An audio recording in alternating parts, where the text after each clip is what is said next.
누가복음 12장 13절부터 21절 말씀입니다. 교독하시겠습니다. 무리 중에 한 사람이 이르되 선생님 내 형을 명하여 유산을 나와 나누게 하소서 하니 이르시되 이 사람은 누가 나를 너희의 재판장이나 물건 나누는 자로 세웠느냐 하시고 그들에게 이르시되 삼가 모든 탐심을 물리치라. 사람의 생명이 그 소유에 넉넉한 데 있지 아니하니라 하시고 또 비유로 그들에게 말하여 이르시되 한 부자가 그 밭에 수술이 풍성하매 심중에 생각하여 이르되 내가 곡식 쌓아둘 곳이 없으니 어찌할까 하고 또 이르되 내가 이렇게 하리라 내 곡간을 헐고 더 크게 짓고 내 모든 곡식과 물건을 거기 쌓아두리라. 또 내가 내 영혼에게 이르되 영혼아 여러 해 쓸 물건이 많이 쌓아두었으니 평안히 쉬고 먹고 마시고 즐거워하자 하리라 하되 하나님은 이르시되 어리석은 자여 오늘 밤에 내 영혼을 도로 찾으리니 그러면 내 준비한 것이 누구의 것이 되겠느냐 하셨으니 같이 자기를 위하여 재물을 쌓아두고 하나님께 대하여 부요하지 못한 자가 이와 같으니라. 아멘. 네. 오늘은 제 아들 두열이가 군대에서 제대한 날입니다.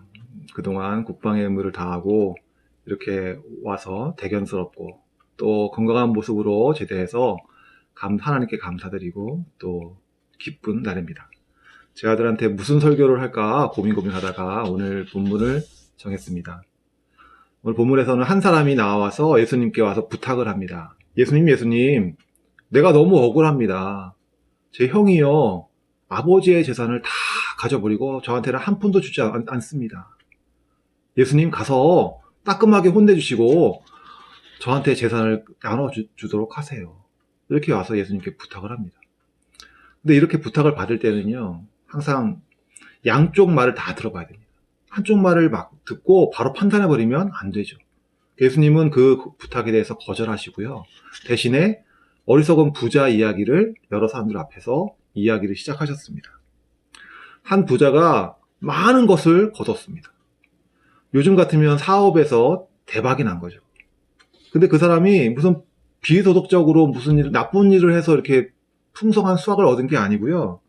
단지 그 해에 풍년이 든 겁니다. 풍년이 들어가지고 평소에 기대했던 것보다 더 많이 거둔 거예요. 그래서 그 부자는 이 평소보다 더 많이 거둔 이 수확을 가지고 무엇을 할까 고민을 하는 겁니다. 신중하게 고민 끝에 그가 결정을 했습니다. 창고를 더 크게 짓자. 창고를 더 크게 져가지고 내가 수확이 많으니까 그걸 더 많이 쌓아두자. 이 사람은 왜 이런 결정을 했을까요? 17절부터 19절 말씀입니다. 같이 읽겠습니다. 심중에 생각하여 이르되 내가 곡식 쌓아둘 곳이 없으니 어찌할까 하고 또 이르되 내가 이렇게 하리라 내 곡간을 헐고 더 크게 짓고 내 모든 곡식과 물건을 거기 쌓아두리라. 또 내가 내 영혼에게 이르되 영혼아 여러 해 쓸 물건을 많이 쌓아두었으니 평안히 쉬고 먹고 마시고 즐거워하자 하리라 하되 계속 반복되는 말이 뭐예요? 내가 내 거야 내 영혼도 내 거야. 이 사람은 관심은 온통 나예요. 내 거니까 나를 위해 쓸 거야. 그리고 내 영혼이 즐거워할 거야. 여기서 지금 빠져 있는 게 뭡니까? 나에 대한 관심은 많은데 뭐에 대한 관심이 없어요? 하나님에 대한 관심이 없고요. 또 뭐에 대한 관심이 없어요? 이웃에 대한 관심이 없어요. 하나님에 대한 감사가 빠져 있고요. 이웃에 대한 관심, 배려가 빠져 있습니다. 의식주는요, 우리한테 꼭 필요한 겁니다. 의식주가 없이는 돈이 없이는 우리가 살아갈 수가 없어요. 하지만 의식주가 돈이 재화가 많다고 해서 더 풍성한 삶을 사는 것은 또 아닙니다. 그러니까 필요하긴 한데 이게 더 많아진다고 해서 우리가 더 풍성해지는 건 아니에요. 필요를 넘어서는 돈은 때로는 우리에게 독이 되기도 합니다. 돈 자체가 삶의 의미가 돼요. 돈 자체가 삶의 목적이 돼요. 그걸 뭐라고 그래요? 탐심에 빠져있다. 이 사람이 탐심에 빠져있다. 돈의 노예가 됐다. 이렇게 말할 수 있는 거죠. 탐심에 빠지면요, 돈의 노예가 되면요, 주변을 잘못된 시선으로 바라보게 돼요. 하나님을 왜곡해서 바라보게 되고요. 이웃들을 왜곡해서 바라보게 돼요.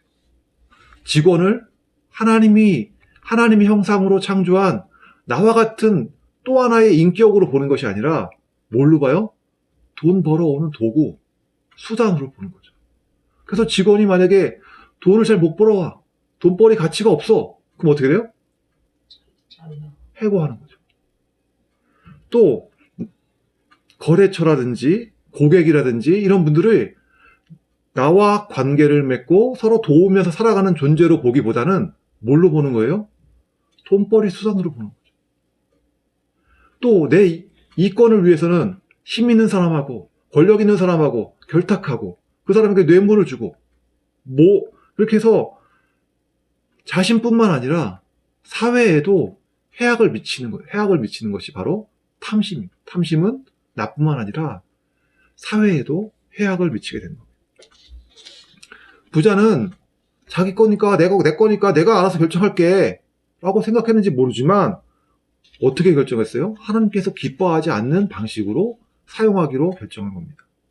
내가 이걸 다 성취했으니까, 이거 다 내가 농사 지었으니까, 내가 사업했으니까 다 내 거야, 내 소유야 라고 생각한 거죠. 그래가지고 그 풍성한 소유, 풍성한 수확, 그거를 남들과 나눌 생각이 전혀 없는 거예요. 내가 개인적으로 갖고 있겠다는 거죠. 19절, 또 내가 내 영혼에게 이르되 영혼아 여러 해 쓸 물건을 많이 쌓아두었으니 평안히 쉬고 먹고 마시고 즐거워하자 하리라 하되. 그의 궁극적인 목표는 뭐예요? 내가 편안히 지내는 거, 쉬고 먹고 마시고 즐거워하는 거. 제가 이거 본문을 읽으면서요, 야, 옛날이나 지금이나 똑같다 이런 생각을 하게 됐어요. 요즘은 어떨까요? 요즘 사람들은 이런 생각 안 할까요?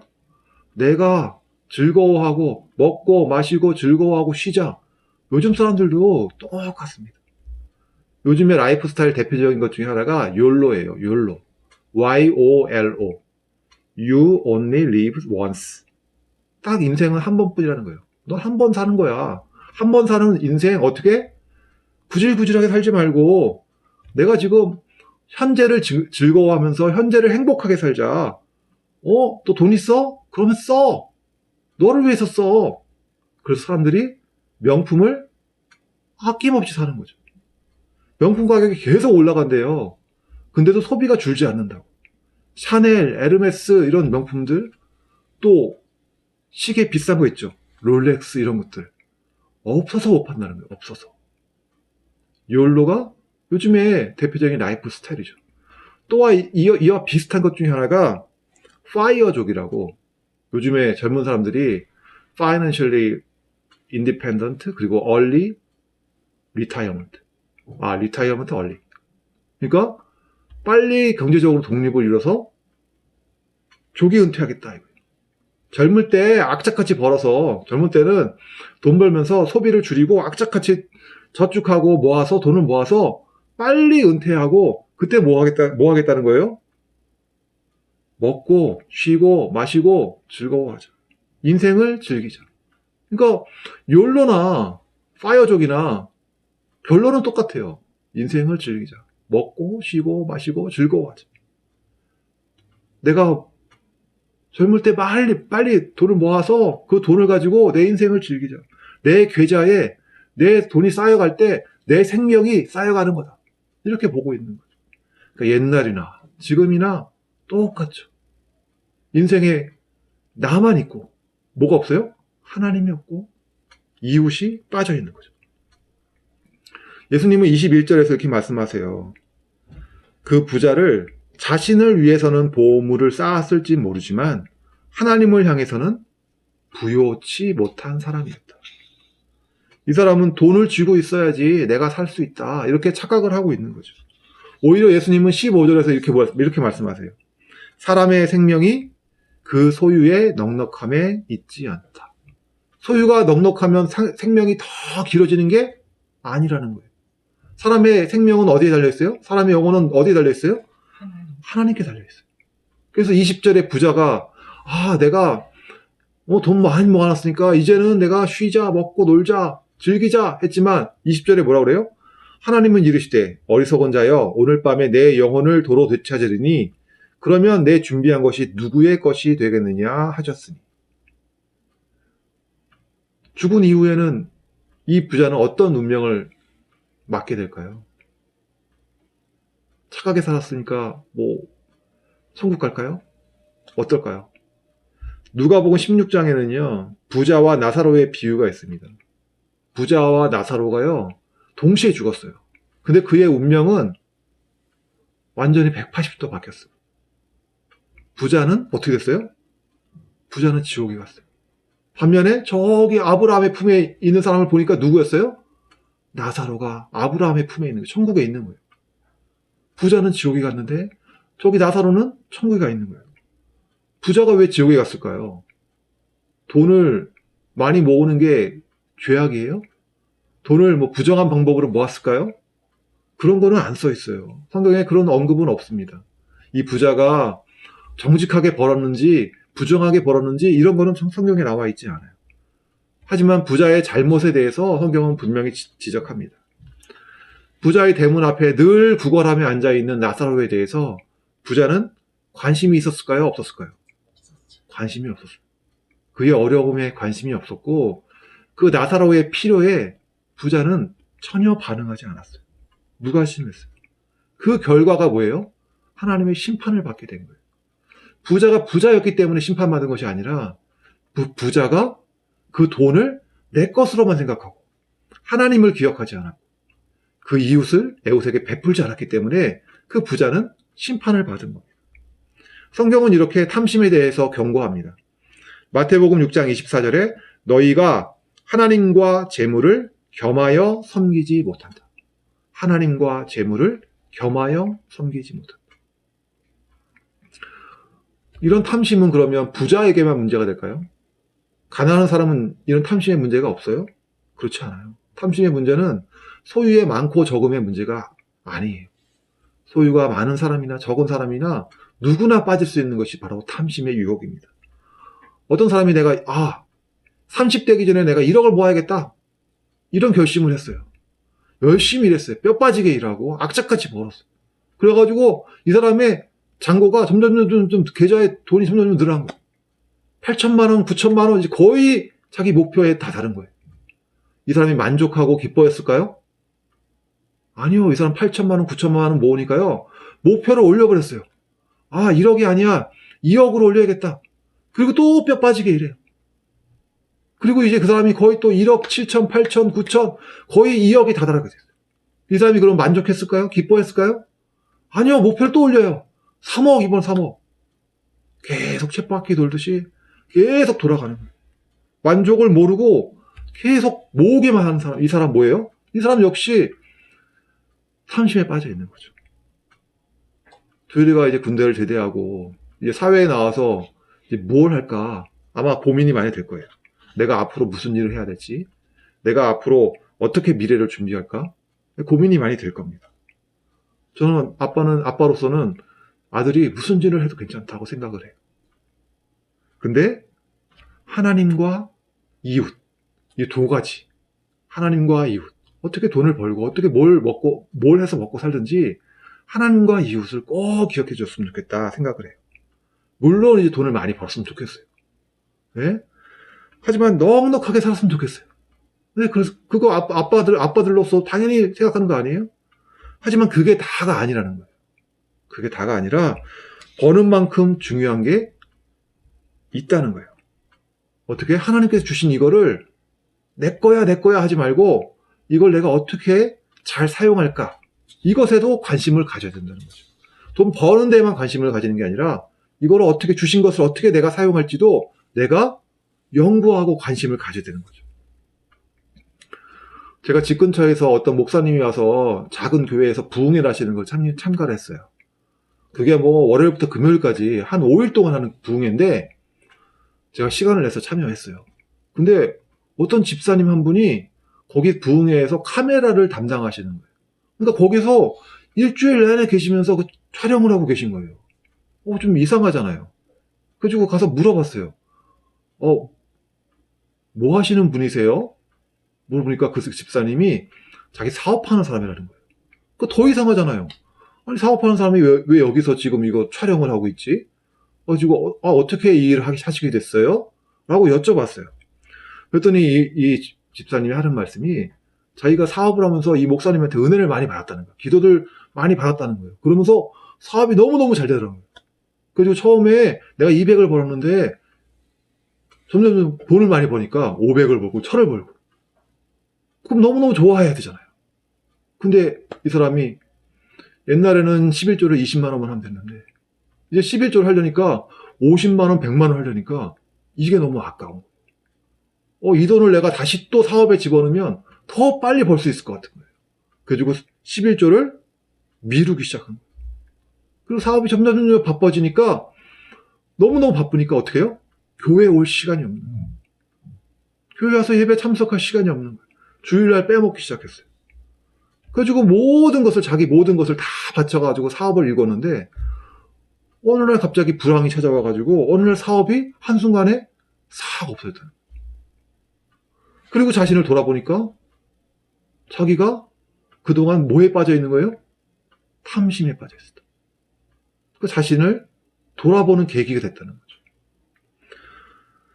그러고 나서 그 집사님이 다시 사업을 시작하는데, 이제는 목사님, 너무 사업이 잘 되지 않도록 위해서 기도해 주세요. 이렇게 기도를 부탁한다는 거예요. 자기가 한번 그렇게 겪어보니까 이게 자기가 정말 빠져나오기 힘들다는 거예요. 사업이 잘 되면 막 거기에 막 빠지게 되니까, 내 영혼을 위해서 목사님, 사업이 너무 잘 되지 않도록 기도해 주세요. 라고 그렇게 부탁을 하더라는 거예요. 그리고 소득의 11조를 드리면서 이 사람이 내가 소득의 11조만 드려가지고는 안 되겠다. 또 탐심에 빠지지 하면서 시간의 11조도 드려야겠다. 라고 생각을 한 거예요. 그래서 목사님이 외부 집회 나가시면 내가 만사 제치고 내가 그 시간을 촬영으로서 내가 봉사하겠습니다. 내가 시간을 드리겠습니다. 하나님께 드리겠습니다. 라고 이 사람이 다짐을 하고 그것을 실천하는 걸 봤어요. 제가 그분을 만나서 그분의 이야기를 들으면서 잠언 30장 7절, 8절, 9절 말씀이 생각났어요. 잠언 30장 7절부터 9절 말씀 제가 읽어드릴게요. 내가 두 가지 일을 주께 구하였사오니 내가 죽기 전에 내게 거절하지 마옵소서. 8절 곧 헛된 것과 거짓말을 내게서 멀리하옵시며 나를 가난하게도 마옵시고 부하게도 마옵시고 오직 필요한 양식으로 나를 먹이시옵소서. 9절 혹 내가 배불러서 하나님을 모른다. 여호와가 누구냐 할까 하오며 혹 내가 가난하여 도둑질하고 내 하나님 이름을 욕되게 할까 두려워함이니이다. 이 사람이 하나님께 기도하는 것이 두 가지. 첫 번째는 뭐예요? 진실함. 내가 항상 진실하게 해주십시오. 내가 내 유익을 위해서 사람들을 속이거나 거짓말하지 않도록 항상 진실한 사람이 되게 해주십시오. 첫 번째 기도 제목이었고, 두 번째 기도 제목은 뭐였어요? 나를 가난하게 하지도 마옵시고 부요하게도 마옵소서. 필요한 양식으로 나를 먹이시옵소서. 내가 배불러서 하나님 모른다. 여호와가 누구냐 할까 두렵사오며 또 내가 가난하여서 도둑질하고 하나님의 이름을 욕되게 할까 내가 두렵습니다. 이 두 가지를 잠언에서 기도하는 거였는데 이 집사님 만나니까 딱 이 기도에 딱 걸맞는 그런 분이셨던 거예요.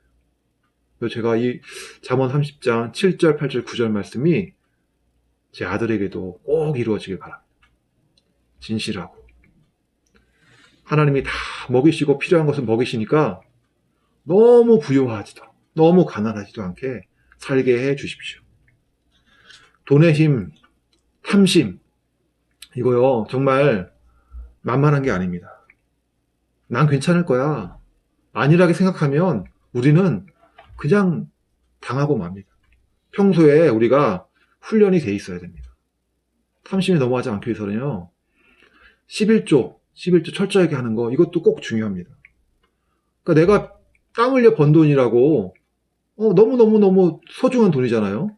그걸 100만 원 벌었든 200만 원 벌었든 소중하니까 내가 이렇게 노력해서 번 돈이니까 이걸 꼭 주고 싶은 마음이 있어요. 그리고 내가 쓰고 싶은데 쓰고 싶어요. 내가 벌었으니까 내가 쓰고 싶지. 근데 이 번 돈이 하나님께서 내게 맡기신 돈이라고 생각하면 하나님께 11조를 우리가 기쁘게 드릴 수가 있어요. 감사한 마음으로 수입의 11조를 드리는 거예요. 그리고 교회는 그 11조를 어떻게 사용해야 돼요? 네, 그걸 소중한 헌금으로 생각하고 가난한 이웃들을 위해서 잘 사용해야 되는 거죠. 11조 냈으니까 난 다 했다. 내 할 거 다 했다. 의무 다 했다. 이렇게 생각하면 안 되고요. 항상 잊지 말할 것 두 가지가 뭐랬어요? 하나님, 이웃. 하나님께 대한 감사, 이웃에 대한 배려. 이거를 잊지 말기를 바랍니다. 우리가 예전에 홈리스 센터 가가지고 자원봉사했던 거 기억나요? 네, 그들 위해서 정말 음식을 정성껏 준비했잖아요. 홈리스라고 해서 우리가 그 사람들 한 명 한 명을 정성껏 준비했어요. 그리고 그 사람들 대접했던 거. 또 우리가 그 만든 음식을 또 같이 먹었잖아요. 함께 나눠 먹었잖아요. 그거를 잊지 않기를 바라요. 그때 느꼈던 기쁨을 잊지 않고 살 수 있기를 바랍니다. 네, 기도하겠습니다. 하나님 감사합니다. 우리 아들 두열이를 주시고 또 두열이가 군대 의무를 잘 마치고 이렇게 건강한 모습으로 가족의 품에 돌아와서 정말 감사드리고 기쁩니다. 하나님 무엇을 하든지 간에 하나님께서 두열이에게 복을 더하여 주시고 또 두열이가 그 복을 받아 누릴 뿐만 아니라 이웃에 대한 관심을 잃지 않게 하시고 하나님에 대한 감사를 잊지 않게 하여 주시옵소서. 복을 받고 또 주위에 흘려보낼 줄 아는 그런 복의 근원되는 사람 되게 하여 주시옵소서. 감사드리며 예수님의 이름으로 기도했습니다. 아멘.